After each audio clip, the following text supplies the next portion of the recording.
আপনি অহংকার নিয়ে নিছেন মনের ভিতরে, আমি ছোট মানুষ, আমি ওয়াহাবি, আমি ইহুদির দালাল, আমি অমুক, আমি তমুক। আপনি কি বলেন এগুলা? অথচ আপনি একবারও বলেন না যে আমার কথাটা কোন ইহুদি লিখছে। আমি রফিয়াদান করি, আপনি আমাকে ইহুদির দালাল বলেন, কিন্তু আপনি বলেন না ইহুদি কোন ইহুদি লেখা লিখছে। আমি আমিন বলি, শুনেন শুনে আপনি আমাকে ইহুদির দালাল বলেন, অথচ আপনি আজ পর্যন্ত বলেননি কোন ইহুদি লেখা লিখছে যে ইহুদির কথা আমি বলতেছি।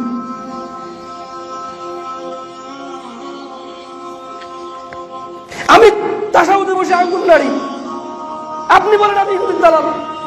আজ পর্যন্ত আপনি বলেননি কোন ইহুদির কথা বলতে আমি এটা করতেছি।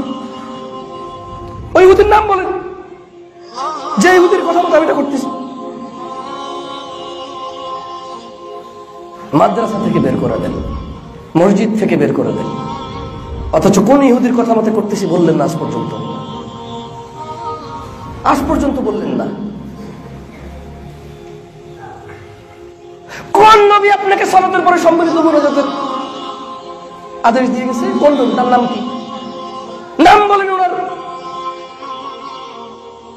কোন রাসূল আপনাকে দিয়ে গেছে দলে দলে বিভক্ত হওয়ার জন্য?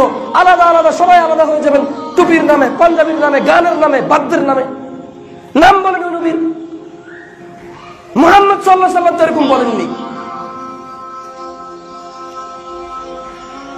আপনি শুধু শুধু রাগ করেন। আমি বলি কোরআনে নাই, আপনি বলেন ইহুদির দালাল। আমি বলি আপনি যেটা করতেছেন আল্লাহ বলেন, আপনি বলেন ইহুদির দালাল। আর আপনি বলবেন যে আল্লাহ বলছে, এরপর আপনি আমাকে কোরআন আয়াত দেখাবেন, ব্যাস। ইহুদির দালাল কেন বলবেন? আমি যদি কোন কোরআনের আয়াত অস্বীকার করি তাহলে আমি হব কি?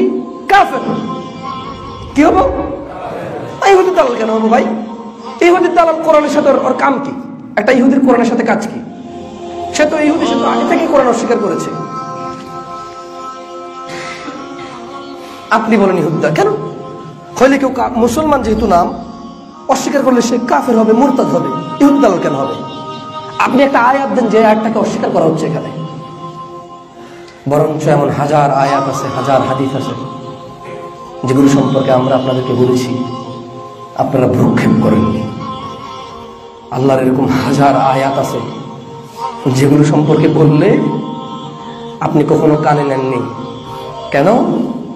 ওই আয়াতটা আপনার বাবার কথার সাথে মেলে না, ওই আয়াত আপনার দাদার কথার সাথে মেলে না, ওই আয়াত আপনার গোষ্ঠীর কথার সাথে মেলে না, ওই আয়াত আপনার প্রচলিত চালিত জিনিসের সাথে মেলে না, ওই আয়াত আপনি কখনো শুনেন নাই, ওই আয়াত আপনি কখনো পড়েন নাই, এই জন্য আপনি কখনো এটাকে গুরুত্বই দেননি। হাজার আয়াত আছে, আমার হাজার আয়াত আছে।